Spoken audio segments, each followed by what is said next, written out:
Still doing VMO exercises for your knee pain? There's a better way, especially if you get kneecap pain when you run, jump or snowboard like Malcolm Moore. Patellofemoral pain or kneecap related pain, where we get pain underneath or around this kneecap joint, is super common, but it's not due to your patella not tracking properly or being out of alignment. We can't even assess alignment properly.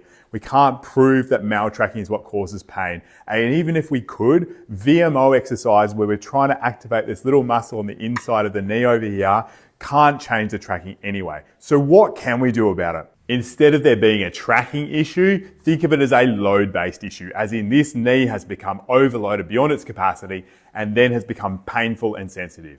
Once that happens, when we get pain, our muscles tend to become inhibited. So all of a sudden, our quadriceps, our extensor mechanism where the muscle comes down and attaches down through via the tendon onto the bone, becomes weak and becomes painful. So what can we do about that? So often the first port of call is, are there aggravating activities that we can reduce? So for snowboarders, it's going to be spending time down in loaded knee flexion. So when you're in the powder or you're rocking into your turns and you are staying nice and low, that can really irritate a already stirred up patellofemoral joints. However, there are also some complementary exercises that we can do to start to build up the capacity of our knees to tolerate more force. We've got great biomechanical research to show us that when you have increased compression between your patella and the trochlear groove in the femur there, you're likely to get more aggravation. That happens when you are deep in a squat. It also happens towards the top range of a leg extension.